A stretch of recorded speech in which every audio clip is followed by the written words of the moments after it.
One summer morning in 1967, a battered American ship pulled into the port of Valletta. 6 days earlier, on the 8th of June, the USS Liberty had been attacked. A torpedo had blown a huge hole in the ship's side, leaving her lower decks flooded. Everybody in the space that I worked in died, except me. Lost too was some of America's most sensitive electronic intelligence equipment, because the Liberty was a spy ship. The Liberty should not have been there. It was no enemy that tried to sink the Liberty. It was America's ally, Israel, then fighting its Arab neighbors in the Six-Day War.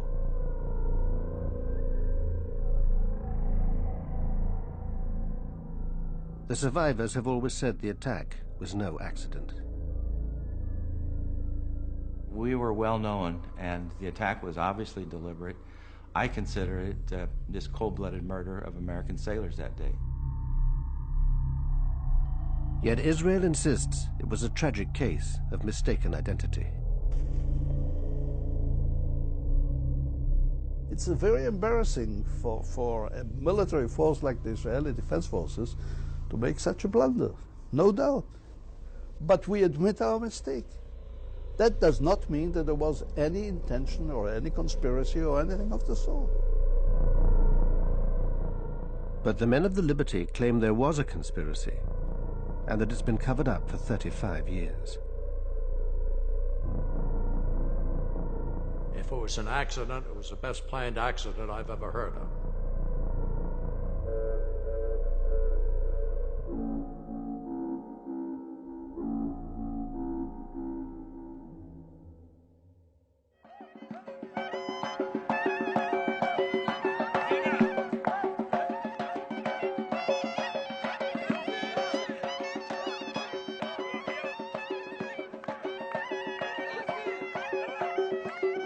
If Jews today can gather at their holiest site, the Wailing Wall, it's because the Six-Day War brought them control of Jerusalem's old city.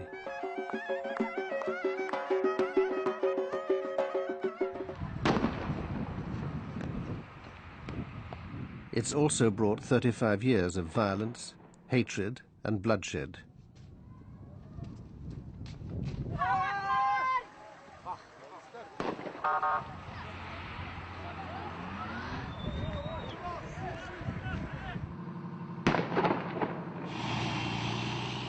Since 1967, Israel has become the dominant power in the Middle East, thanks to its alliance with the US.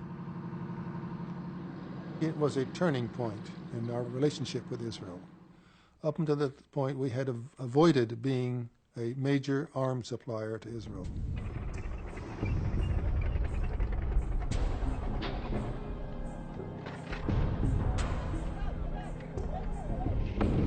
Paradoxically, the security of Israel became one of our strategic objectives, which it had never been in the past. For 35 years, the Liberty veterans have been campaigning for justice and a full inquiry into the attack on their ship. We need you because it's what keeps us going. We can't do the things we want to do without your help. We have never learned why it happened that day, why the ravage of war came in our way. We lost our husbands, sons, and friends, and there is no hope our hearts will mend. Oh, the liberty. For many young men in mid-60s America, joining the Navy was a good alternative to Army service.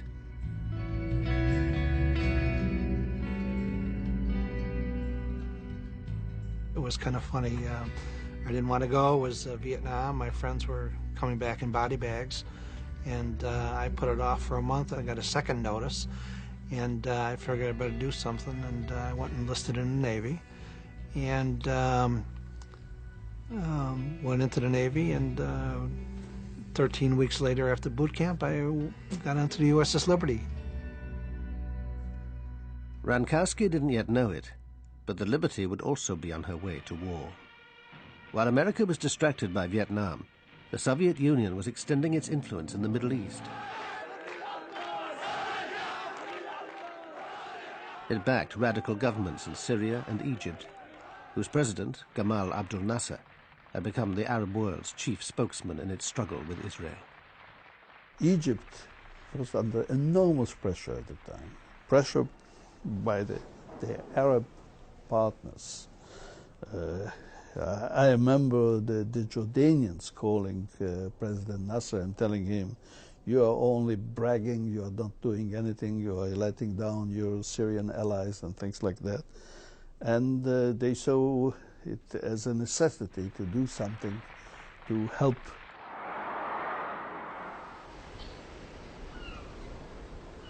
Meanwhile, the USS Liberty had crossed the Atlantic and put in at the West African port of Abidjan. Some of the sailors were on leave and busy with their home movie cameras.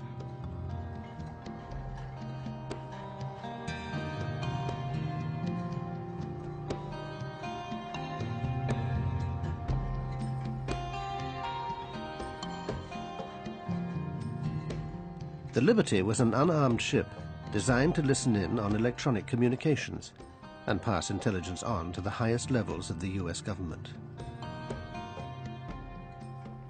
There was no other ship like her. Her decks bristled with 45 antennas, and below were dozens of communications analysts and translators.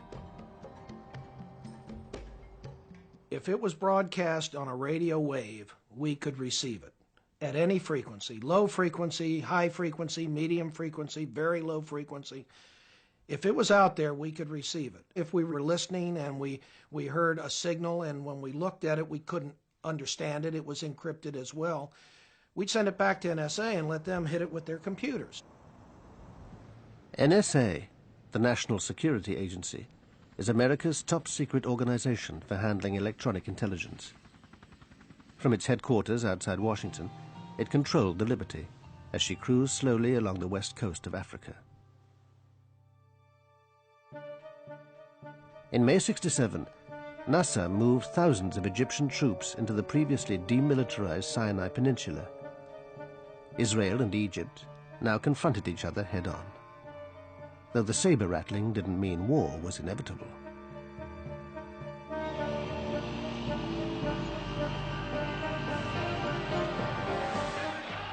Then Nasser raised the stakes. He closed the Straits of Tiran, cutting off the Israeli port of Eilat. Israel saw this as an act of war and began to mobilize. In fact, Hawks and the Israeli government had been waiting for a showdown with the Arabs. Both sides now prepared for war. Soon to be caught up in this was the USS Liberty. Her commander, William L. McGonigal, had been in the Navy since World War II. The crew included highly trained code breakers and radio experts, like Dave Lewis.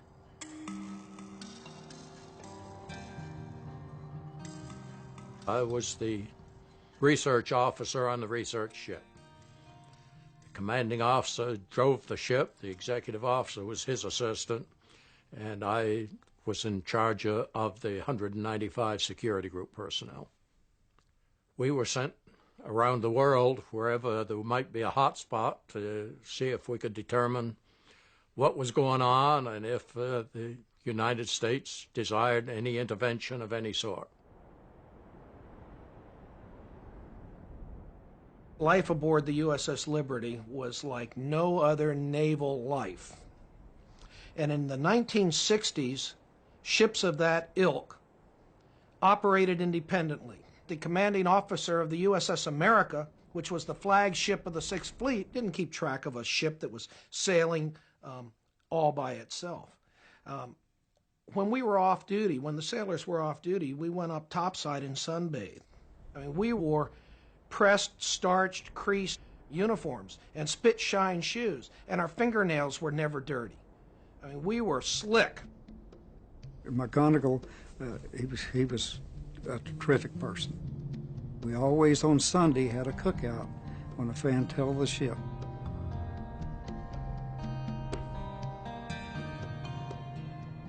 Being aboard the ship was really something. It was fun, like going from Abidjan, Ivory Coast, all the way down to Cape Town. You're drifting along at 3 knots and listening 10 miles off the coast. When the Liberty pulled into Abidjan, that was a social event of the year. I got back aboard at 2 o'clock in the morning the day we left. I was met at the gangway by Captain McGonigal, who informed me that we had orders to get underway immediately, and I was to get the rest of the troops, and we were getting underway. In a sudden change of mission, the ship was ordered to head for the Middle East.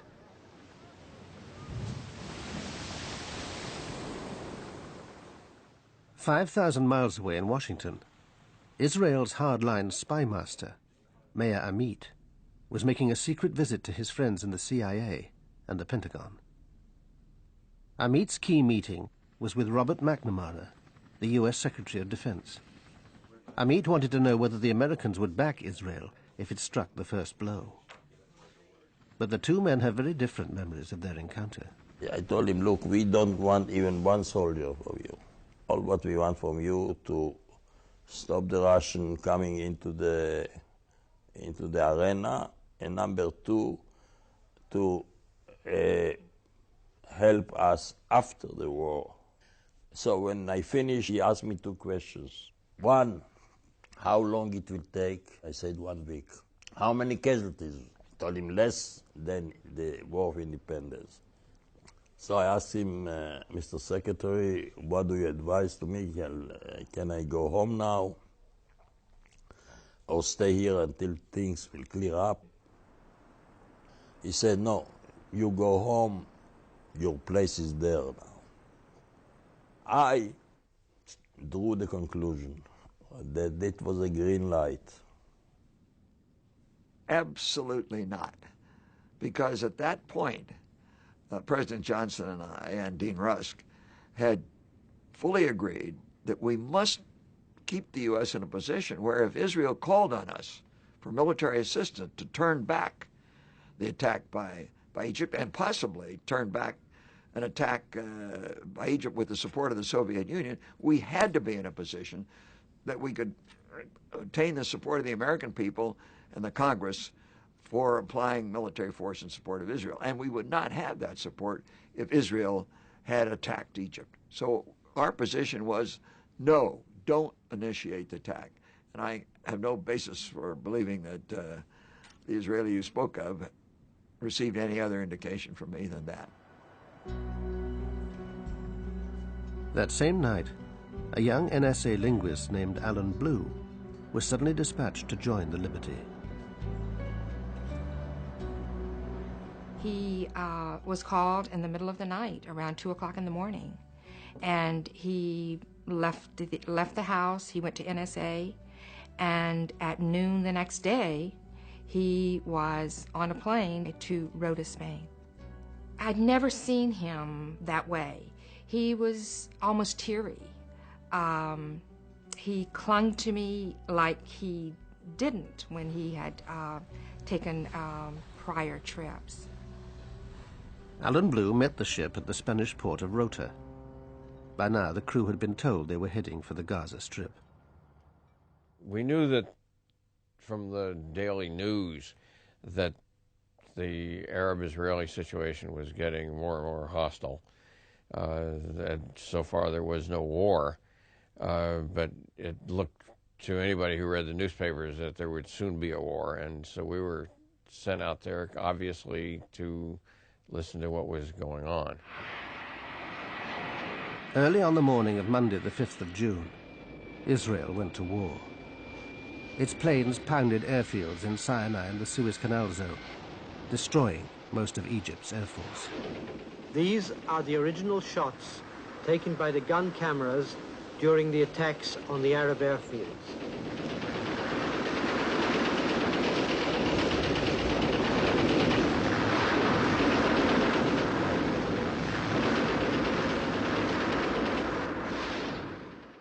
The fact is that they didn't have a clue when we came on. They were completely caught by surprise. They were having breakfast, or immediately after breakfast, some coffee, and boof, up we came on 9 airfields, 2 in the Sinai, 5 in Egypt, and 2 in Upper Egypt. And then we had the second round, and the third round, and the fourth round. Once again, the actual aerial combat shots taken by the Israeli gun cameras.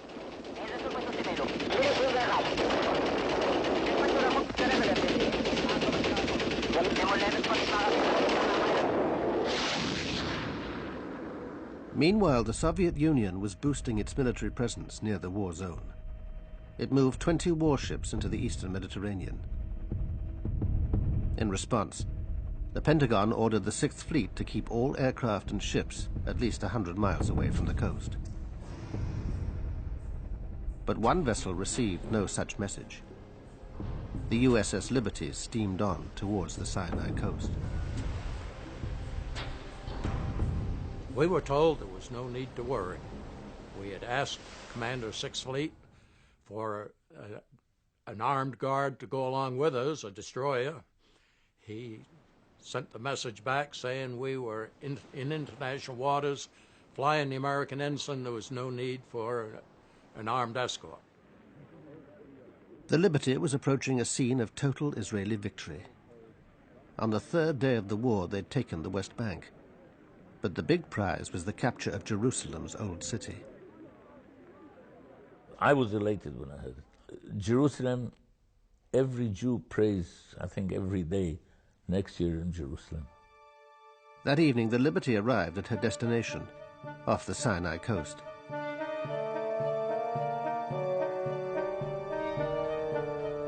Thursday, the 8th of June, dawned fine and clear. But the war was still raging, and Israeli planes flew out from the Sinai Peninsula to check on the Liberty. Reveille was at 6. You got up, you showered and everything, and you go for a chow. But before that, we had heard that, like at 5 in the morning, or around that time, that the planes were buzzing us. The Israeli aircraft seemed to be identifying the ship as belonging to their ally, America.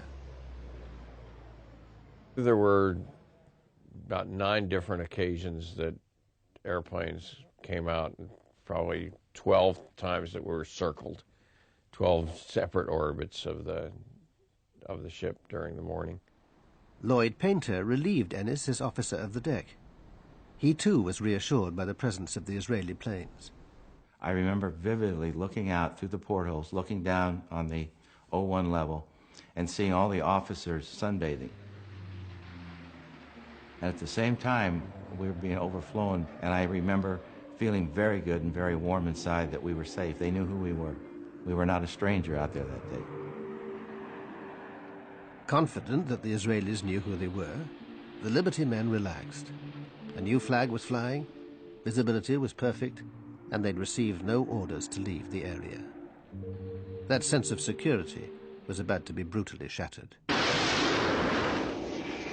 At 2 o'clock in the afternoon, the officers on the bridge spotted 3 Delta-wing Mirage jets.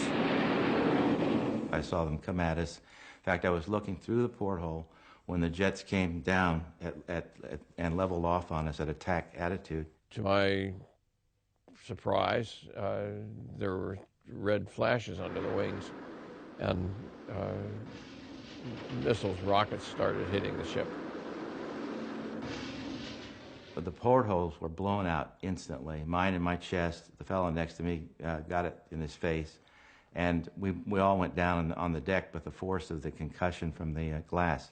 The next thing I heard down in my space was a panicky announcement on the loudspeaker 1MC.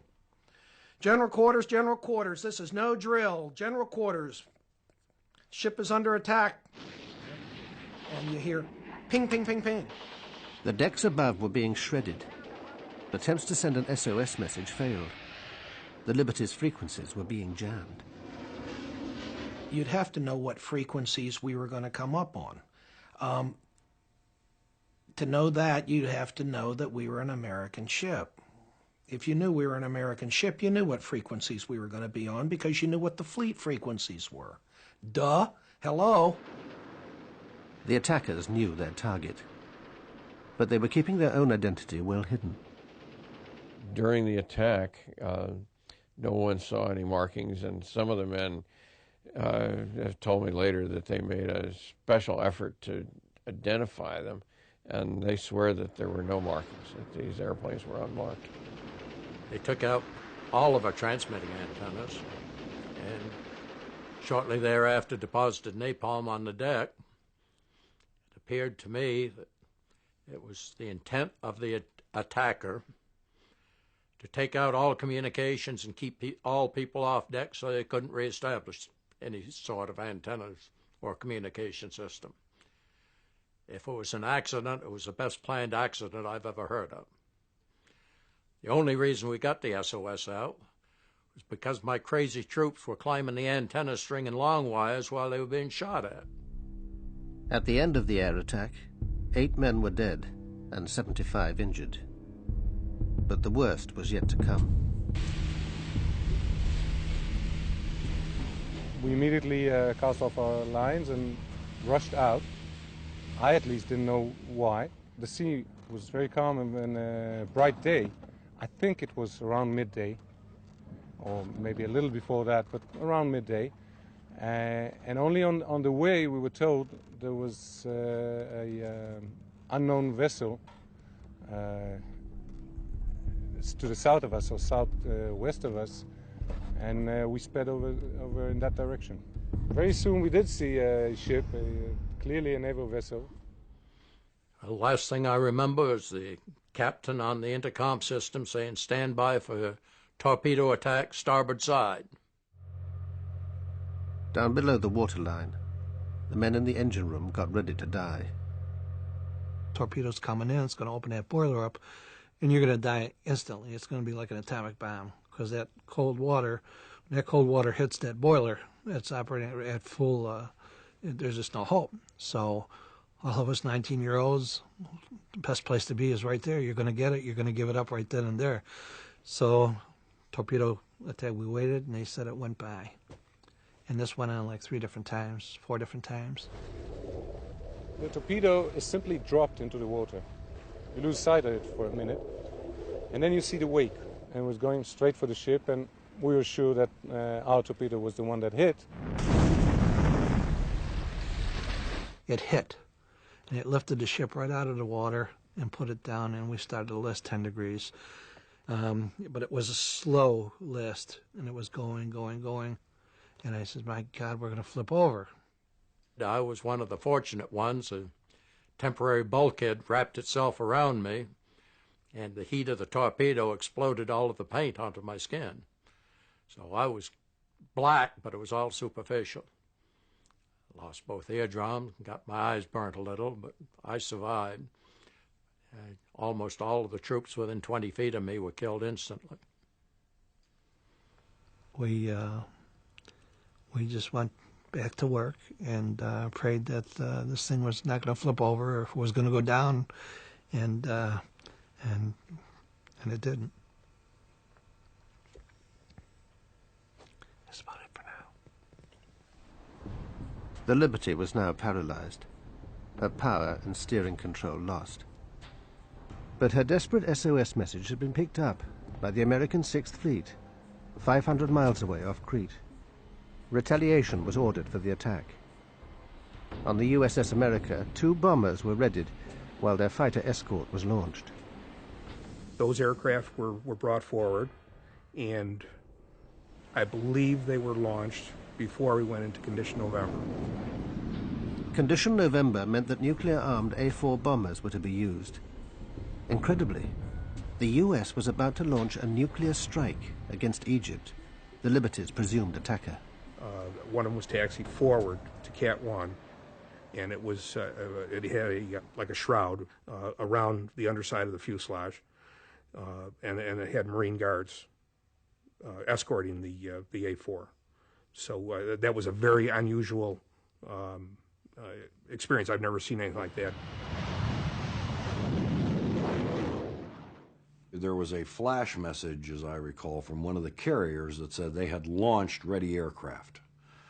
The launching of ready aircraft, you understand, that is typically nuclear-armed aircraft. Cairo was about to be incinerated. The US Embassy was told that an attack was coming. Richard Parker was the political consul. There was this message that the Navy was preparing to retaliate against Egypt for the attack on the Liberty. They thought that it was the Egyptians who attacked it. They were preparing to attack Egypt in response. A few minutes later, Tony Hart passed a Pentagon message through to the Navy. Recall the aircraft. My first thought was, as well, we don't want to do mushroom clouds. The recall probably is to rearm the aircraft. About 10 minutes later, the USS America and Washington were connected by voice link. The Defense Secretary himself came on the line. McNamara directed Comm 6 Fleet to recall the aircraft, and Comm 6 Fleet said, "Are you sure?" And he said, "Absolutely certain. Recall the aircraft." The attack on the Liberty had triggered an extraordinary response. Nuclear-armed planes had been on their way to Cairo. A nuclear strike had been minutes away and had only just been averted. But it seems McNamara was also unwilling to send aircraft directly to help the Liberty. The fleet commander asked for permission to send a rescue flight of conventionally armed aircraft. The admiral was talking to McNamara and asking for permission to relaunch the ready aircraft, relaunch any aircraft. And McNamara said no, that no aircraft were to be launched. McNamara is the boss, you know. He doesn't have to explain why he says what he says.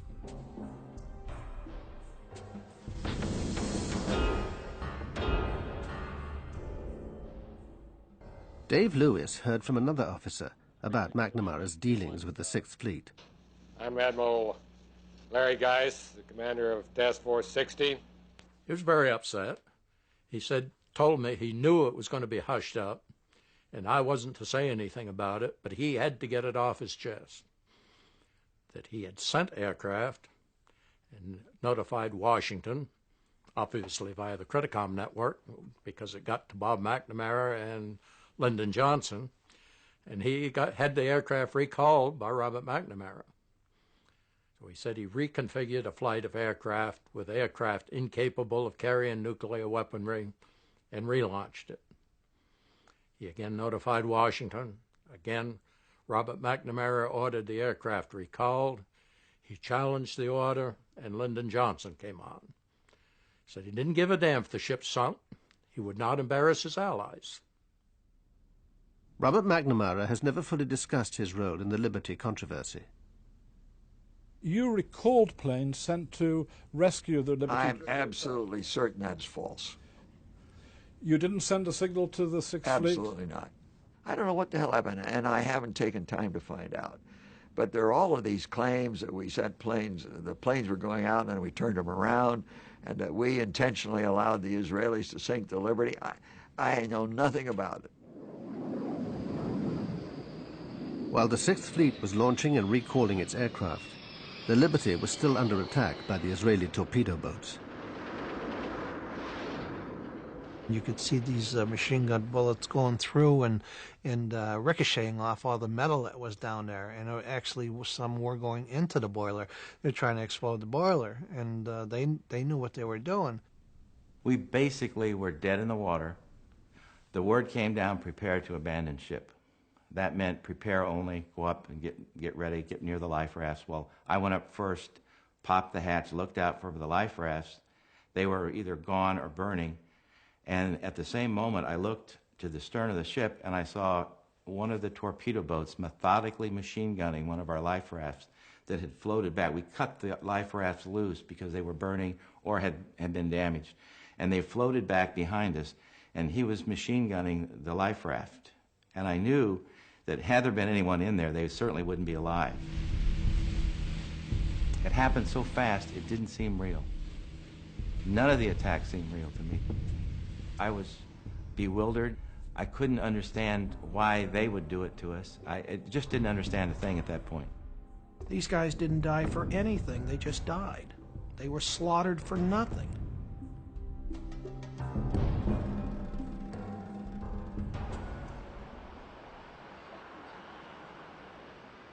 The assault was over, but the cover-up was about to begin. At 4 o'clock, the American naval attaché in Tel Aviv heard from the Defense Ministry that a ship had been attacked, in error. The American embassy immediately reported back to the State Department in Washington. I was the first one that got the word, and my immediate reaction was it could not have been an accident. Shortly before 10 in the morning, Washington time, the news was passed on to President Johnson. He was rather inclined to agree with my view was that it had to have been an intended attack. Johnson's belief that the attack was deliberate is preserved in the minutes of a White House meeting the following day. Also present was the CIA Director, Richard Helms. And I know that for the first 24 hours, the president was furious that something like this had gone on. Whatever Johnson's inner circle thought privately, officially they accepted Israel's apologies and its explanation. Everybody seemed to be a little appalled at the Israelis, but this was not reflected in the public positions that the collective group had outside that room. And I think we were overprotective of the Israelis at that point. I think the feeling was that the pressure, political pressure, would be too much, and they were just going to let it go. That and thought maybe it would just go away. As a matter of fact, he said to me, standing in the cabinet room one day, "Have you looked at the New York Times? The attack on that American ship is on page 29, when it should have been on the front page." And then I guess various people got at him and so forth, and he changed his mind. But or I don't think he changed his mind, he just changed his actions. President Johnson's public stance allowed Israel also to cover up the attack. Israel has always maintained that it was a series of mistakes. None of the former fighter pilots would agree to speak, but one of the torpedo boat sailors gave us his account. We were inexperienced at the time.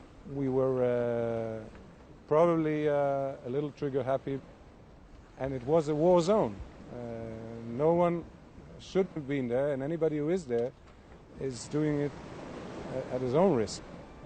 Israel admits the reconnaissance planes had identified the Liberty during the morning.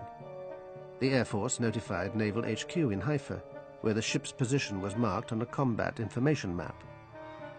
Later that morning, Navy HQ received reports of the Sinai coast being shelled from the sea, but by this time, say the Israelis, the Liberty had been erased from their naval map.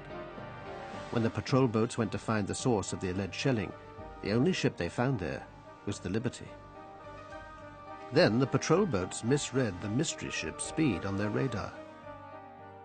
They thought it was making 28 knots, so could only be an enemy warship. The way you do it is by taking the direction and distance from the radar to the target on the radar screen. And if you do it for a short period, for just several minutes, the differences in the speed can be fantastic. Anything between going backwards and 30 knots forward. So that's a very normal mistake. And so the Air Force was summoned to catch the fast-moving target. Then, says Israel, the sailors made another fatal mistake, confusing the ship with the El Qusair, an Egyptian transport vessel half the Liberty's size. It looked very similar to the El Qusair. There were some differences, and again, you have to remember that She had already been fired upon by the airplanes. This was when word of the attack first reached the head of the Navy, who happened to be Udi Arel's father. He'd been at Haifa Harbor, out of radio contact, and had just got back to Navy HQ. Of course I was furious. The minute she was torpedoed, and it was clear to me actually that she couldn't have made 28 knots. So I actually immediately ordered definite identification. And then he reported that the flag was going up, was being hoisted. And then his first identification was Soviet. I said, oh my God. Come closer. He came closer and he identified her as an American ship. Whatever the ship's identity, the Israelis vehemently denied that they'd ever fire at life rafts in the water. I don't believe it. I never saw such a thing. There was nothing even resembling a life raft, and we certainly didn't shoot at it. We are taking part of the blame, but only part of the blame. We made most of the mistakes. They made many mistakes on the spot, and by the fact that the Liberty should not have been there. But the evidence points to Israel knowing the ship's identity and wanting it sunk fast.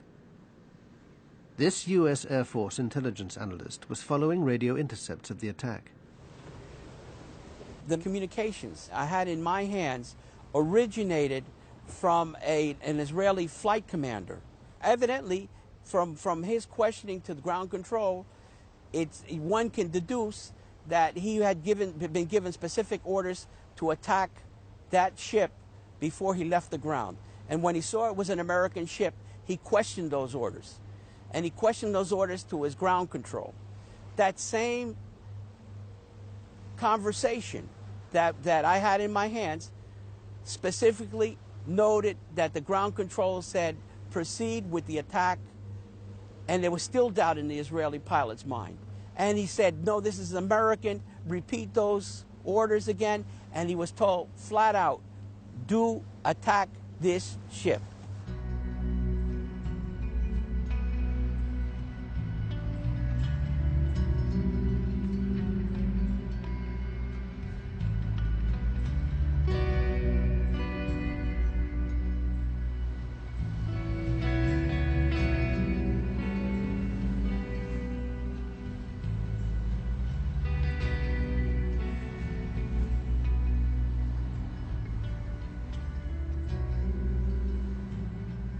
That night was a very long night. I'm thinking at that point, I hope we don't sink, because I knew the extent of the damage. I'd been down and taken a look at it, and I knew that we were in bad, bad shape. We had a lot of dead folks, a lot of gravely wounded folks on that ship, including the captain, who toward the end of the shift, toward the end of the 15 hours, had regained consciousness and was sitting up in his chair, but not saying much, just sat. Help was finally on its way. Ships from the 6th Fleet were steaming towards the Liberty and would reach her the next morning. It was quite a sight to see so much of a flotilla there, the carriers. We looked and we said, God, what a flotilla. Where the hell were you? Why didn't you come? And I mean, everybody aboard the ship said the same thing. The Liberty was now heading to Malta for emergency repairs. An important visitor was helicoptered aboard. Admiral Isaac Kidd was leading a naval inquiry into the attack. His behavior surprised the sailors. I thought he was a very strange person because he took his stars off and walked around, tried to walk around like a regular guy. You know, everybody knew who he was. But I thought that was rather strange. I didn't buy into that one real easy. He took his eagles off, and he says, well, guys, he says, you just pretend that I'm one of you guys now. Tell me all about it. So they told what they seen in that, and after a while, he put his pins back on, and he says, I don't want you guys talking about this at all to anybody, your shipmates. Don't be giving any interviews here when we're in Malta. He says anything that has to be told through your division officer, through your captain. Don't be talking to your family about. I mean, he was very specific. By this time, all the injured men had been taken aboard the rescue ships. I remember being hauled up into that helicopter in a basket that had been wrapped tightly around me from head to toe. The corpsman, not knowing which end was up, sat on my head all the way back. And all I could think of was what an ignominious way to die after having survived a torpedo attack.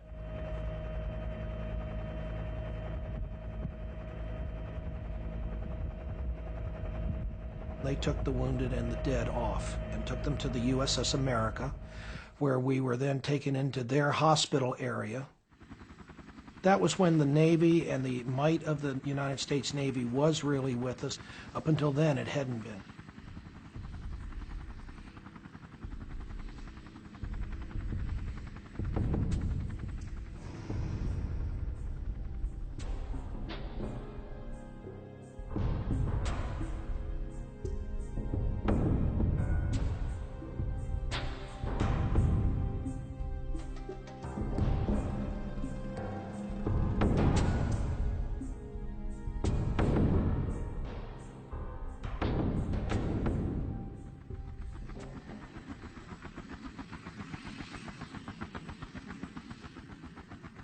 An unarmed American ship had been attacked by Israeli planes and boats.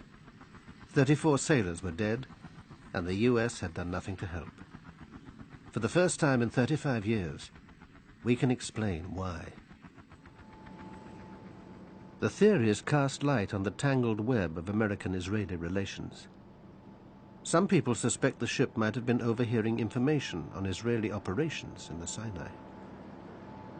I think they intended to attack the ship. Exactly why they wanted to, I'm not sure. They may have felt we were, with the Liberty, we were listening into some conversations and other things that were going on that they didn't want us to know about. And they had been engaged in some pretty outlandish stuff in the course of the war. And I didn't think they wanted us to know all the detail of that.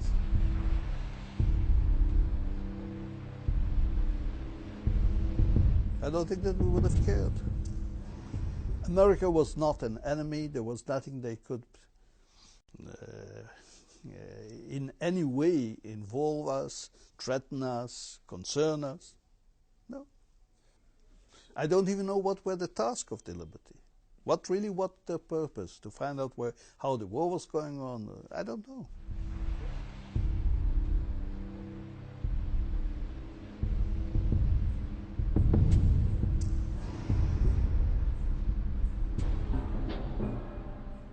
But there's a broader theory, that the attack was intended to be blamed on Egypt, and would therefore draw America into the war, and was carried out with the foreknowledge of certain people in Washington. The Liberty's captain had always suspected this was the case. In 1997, at Arlington Cemetery, he broke his 30-year silence. For many years, I had wanted to believe that the attack on the Liberty was pure error. It appears to me that it was not a pure case of mistaken identity. I think that it's about time that the State of Israel and the United States government provide the crew members of the Liberty and the rest of the American people the facts of what happened and why it came about that the Liberty was attacked 30 years ago today. Less than 2 years later, McGonigal himself would be buried at Arlington. Shortly before he died, he sent an open letter to President Clinton calling for Israel to acknowledge publicly that her armed forces had deliberately attacked the USS Liberty. Captain McGonigal was more than just a captain in the Navy. He was a friend. He was a sailor's captain. Towards the end of his life, McGonigal confided in his old friend, the chief engineer. Captain and I was real close, and every time I'd see him while he was in the hospital, he would cry, and he called me a few years, 2 or 3 years before he died.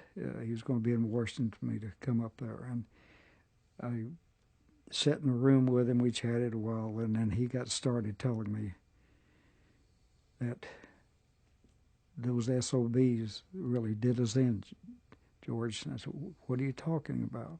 McGonigal went on to say that if the Liberty had been sunk with all hands, the blame would naturally fall on Egypt and her Soviet backer. We were guinea pigs to be sunk, and then we could say Egypt and Russia did it. That way the United States could have stepped right in and helped Israel.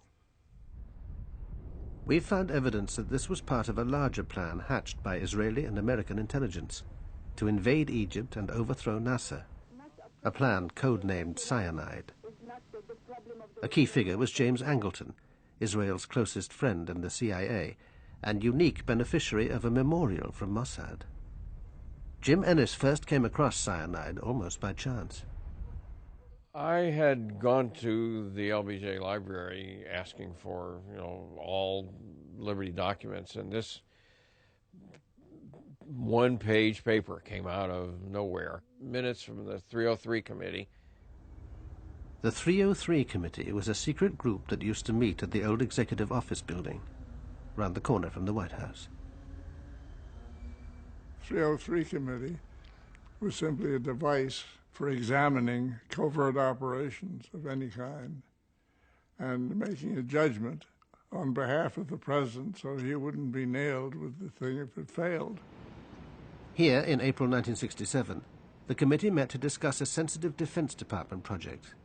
It would involve the Liberty with a highly risky submarine operation to help Israel. Scribbled on the minutes is a note: submarine within UAR waters, another term for Egypt. Especially the fact that this was in the Liberty file suggested that this had to do with the submarine that was near us and with cyanide and all the other things. Dave Lewis had also heard about cyanide. One of his officers had told him the ship was carrying secret documents in connection with a submarine project. He said, there are sealed orders in my safe for Project Cyanide that involves communication via submarine in case of war. That's all I know about it. The orders were never opened. When the attack took place, there wasn't time. So I don't know what they said. What connection could this mysterious submarine have had with the Liberty? And why was it being discussed a full 2 months in advance of the war? The operation is still so sensitive that we could get no comment from US or Israeli intelligence. Operation Sinai. If I heard about it, I heard so. What was it?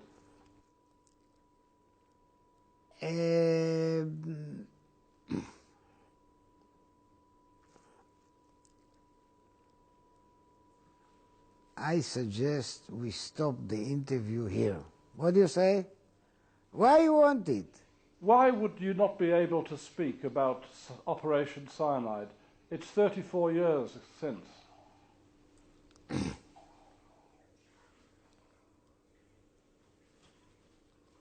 Signature and loyalty to my country. Is it very sensitive?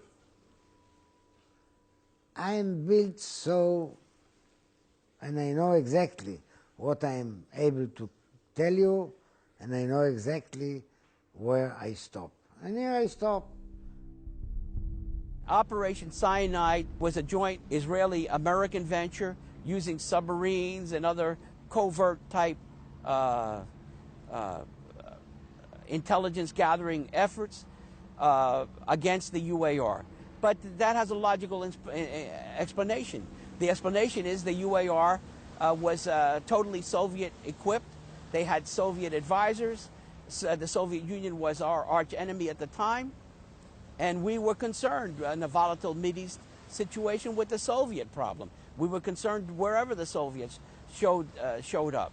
And they had considerable influence in the United Arab Republic. So there were these joint ventures with Israeli intelligence. We were strategic and tactical reconnaissance photo processing specialists.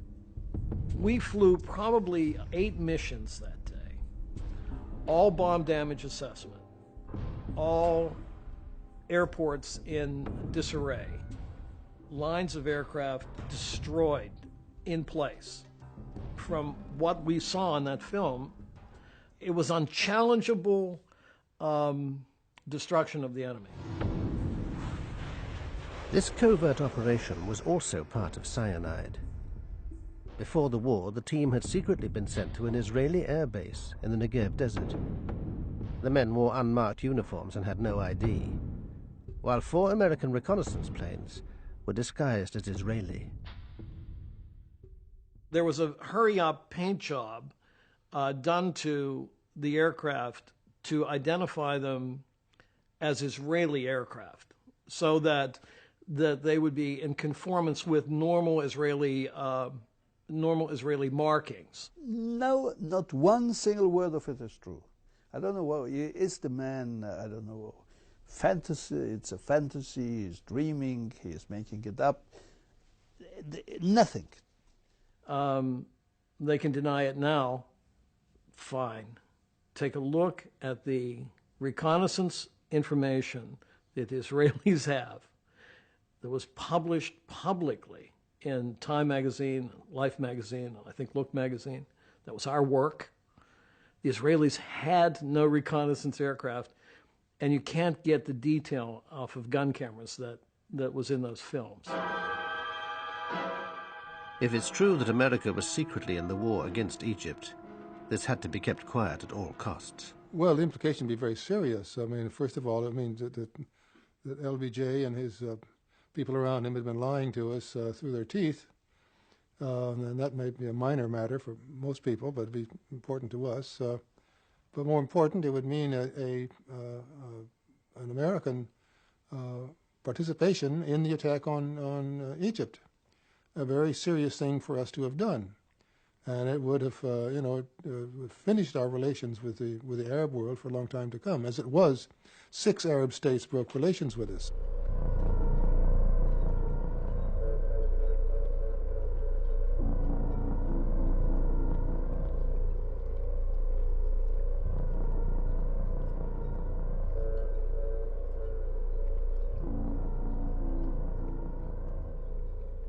Whatever lies behind the attack, the human tragedy was that 34 young men were dead. Most were killed below decks, and their remains could only be removed when the Liberty finally arrived at Malta. By then, the bodies of 5 others had drifted out of the hole. Only when the dock was drained did the full horror of the destruction become apparent. I remember taking that photograph, and I remember seeing parts of bodies in the cables and wiring that were jammed around, especially in the top part. It seemed like on the overhead, a lot of parts of bodies were hanging there. It looked like a meat locker. We had to go down and start cleaning that up. One of the men killed was Alan Blue, the NSA linguist so suddenly sent abroad. His wife didn't even know he was on the USS Liberty. I was sitting in a park in Washington, D.C., having my lunch about 1 o'clock in the afternoon on June 8. It was a beautiful, clear, sunny day. And about 15, 20 feet away from me, someone had a radio. Administration handling of the June Arab-Israeli war crisis. And I overheard this report on their radio that an American ship had been attacked in the Mediterranean. And my heart sank. Even though I did not know he was on that ship, I was still very frightened. I picked up my lunch. I went inside to my office. I called NSA, and they said, yes, we've been looking for you.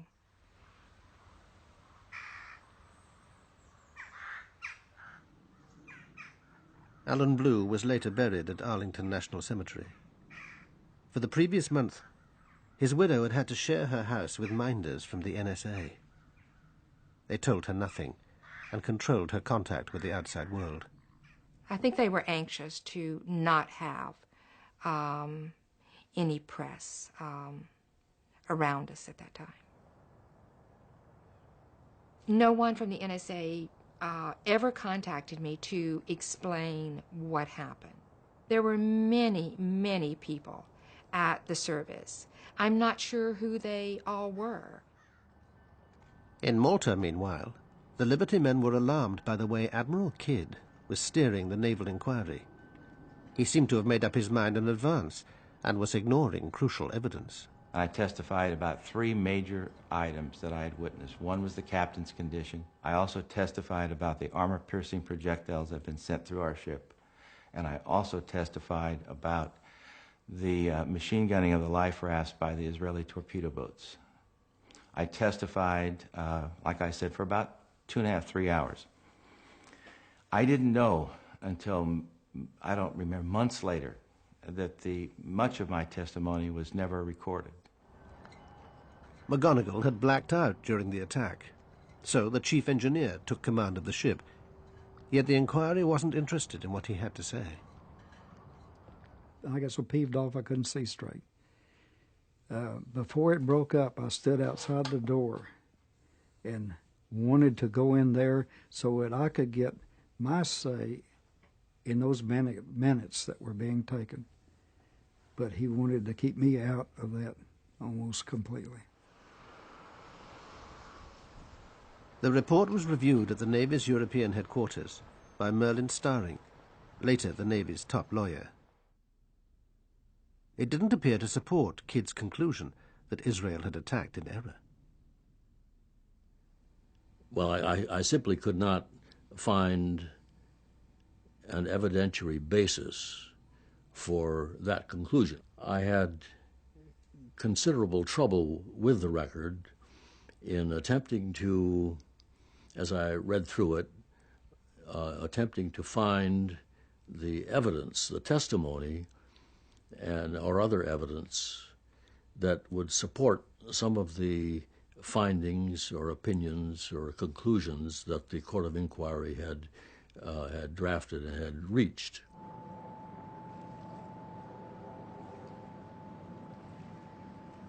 Today, even after 35 years, the Liberty incident remains so sensitive that the U.S. Navy refuses to comment on it.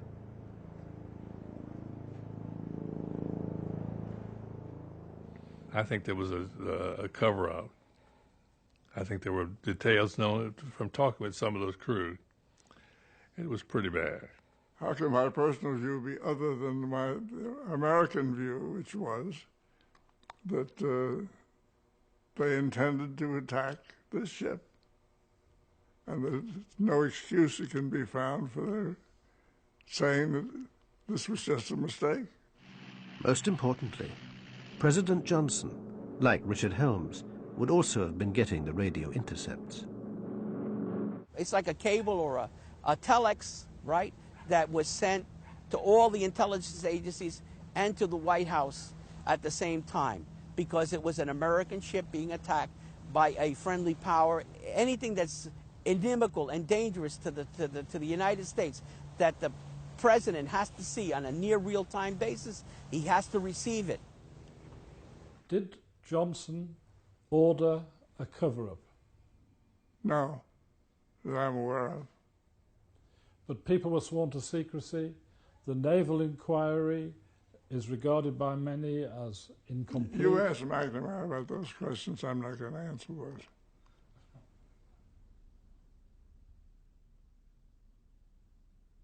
I am not saying anything about the Liberty, period.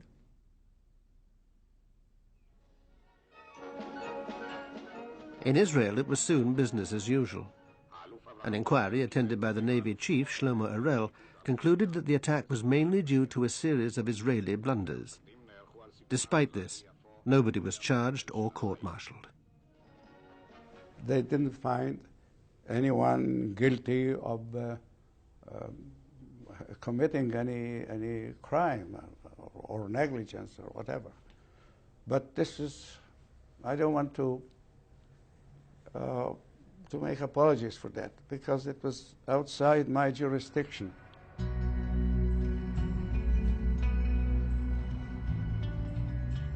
After a month in Malta, the Liberty was patched up and ready to begin her journey home.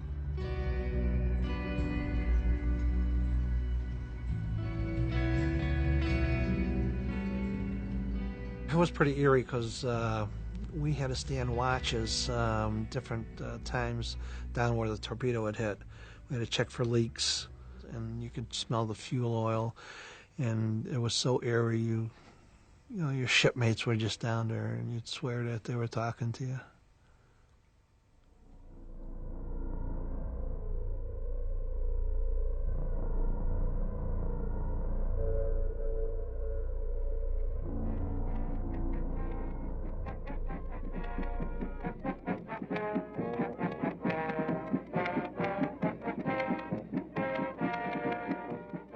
We arrived to fanfare, to local press, and Miss Norfolk, Miss Hospitality, Miss everybody.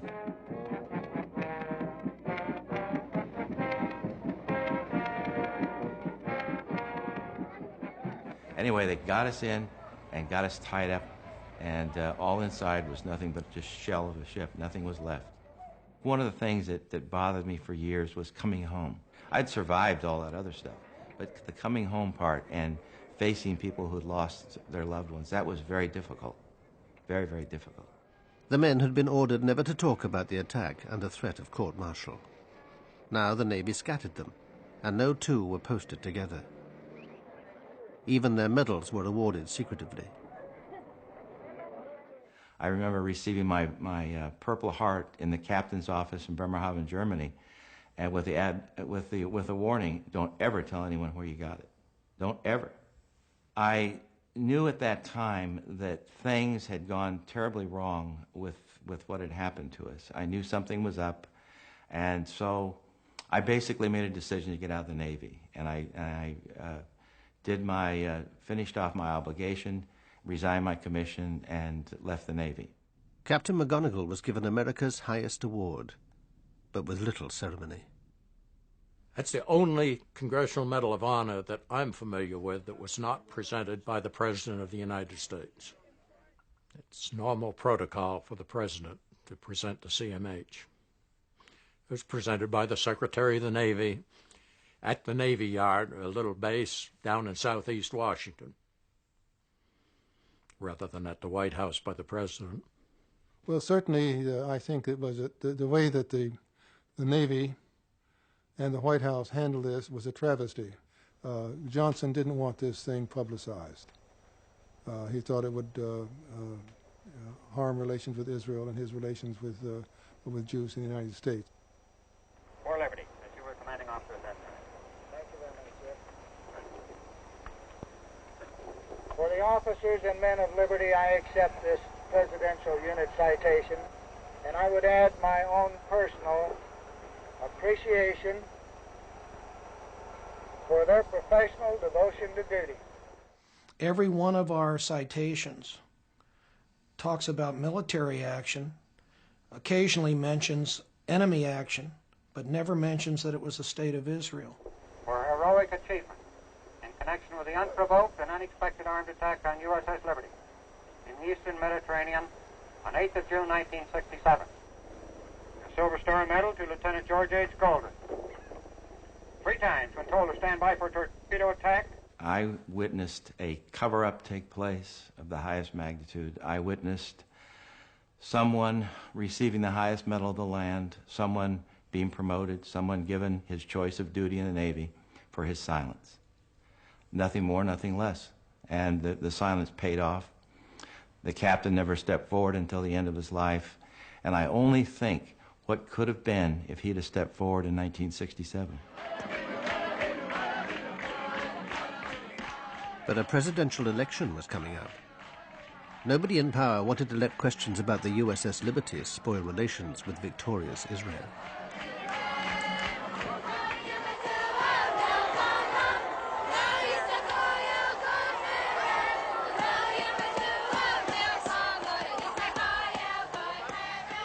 I think it should have caused more of a problem than it did. We went on in official reactions to each other, and we renewed our old friendships.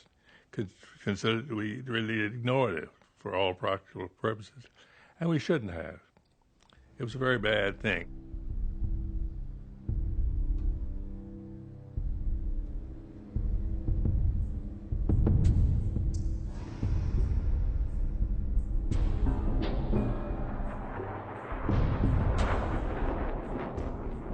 If you want to win a war quickly, there will be more mistakes, unfortunately. But the result of those mistakes is that you have won the war in 6 days. So this is the price you have to pay. Unfortunately, the price in this case, one of the prices, was the Liberty ship. Israel today still occupies the conquered Palestinian territories, thanks to continued US support. The war of only 6 days has left a painful legacy of suspicion, suffering, and sorrow. Among those living with that legacy are the Liberty survivors, bitter about their own government's cover-up. Jim Ennis spent years trying to find out what had really happened. This book will be with me as long as I'm here. I've often said I'd like to have seen it go away years ago. I would have hoped that my book would have generated a congressional investigation that would have answered the remaining questions, and the whole thing could have been put to rest, and there'd be no question about what happened and why, and we just put it on and we all go on to other things. Jerry Goss, Petty Officer. Melvin Smith, Chief Petty Officer. Carl Noah, Seaman. John Spicer, Petty Officer. Gary Blanchard, Seaman. Alan Blue, Civilian. Jerry Converse, Petty Officer.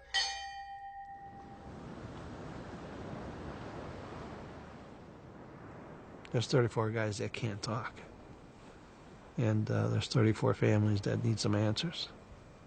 And there's the rest of the crew that needs some answers too.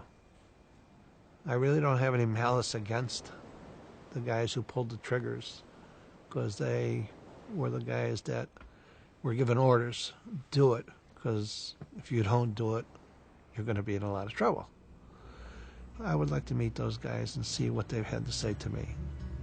People who gave the orders, they got away with murder.